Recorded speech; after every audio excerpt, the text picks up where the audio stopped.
আপনি যদি কোনো ব্যাংক অথবা কোনো নন ব্যাংক প্রতিষ্ঠান থেকে ঋণ নিয়ে ঋণের শর্ত অনুযায়ী ঋণের টাকা অথবা ঋণের কিস্তির টাকা পরিশোধ করতে ব্যর্থ হন, তাহলে সেই ঋণ খেলাপি ঋণ হিসেবে গণ্য হবে।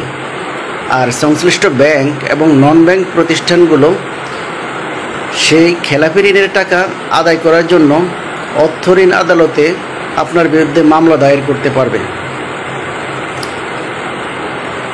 অর্থ ঋণ আদালতে মামলা দায়ের করে আপনার কাছ থেকে সেই খেলাপি ঋণের টাকা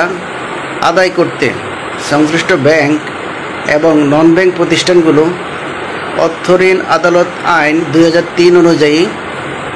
মামলা পরিচালনা করবে। যেহেতু আপনি লোন গ্রহণ করার সময় আপনার বাড়ি অথবা আপনার সম্পত্তি আপনি ব্যাংকের কাছে মর্টগেজ রেখেছেন,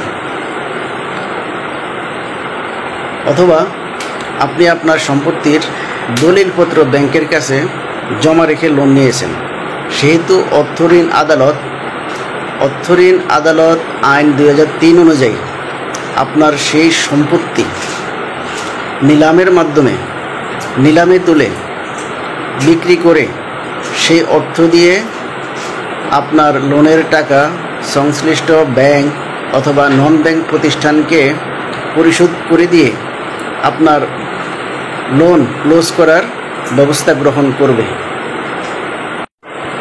অর্থ ঋণ আদালত আইন 2003 অনুযায়ী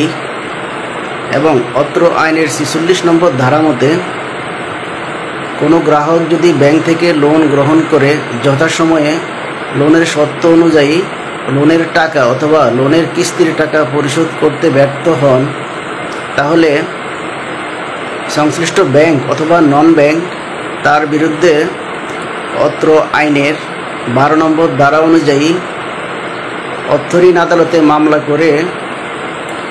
তার সম্পত্তি নিলামে তুলে লোনের টাকা অথবা লোনের কিস্তির টাকা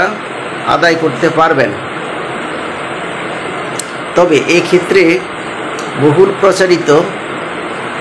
একটি জাতীয় পত্রিকায় এবং একটি স্থানীয় পত্রিকায়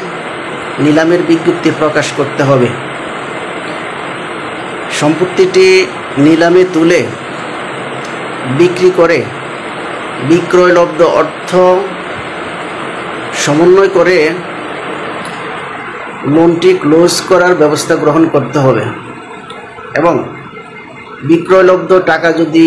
অতিরিক্ত থেকে থাকে সে টাকা গ্রাহককে ফেরত দিতে হবে। আবার লোনের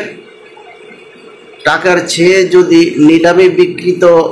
লব্ধ টাকা কম হয়ে থাকে, তাহলে বাকি টাকার জন্য গ্রাহকের বিরুদ্ধে অর্থ ঋণ আদালতে ব্যাংক অথবা নন ব্যাংক মামলা দায়ের করতে পারবে।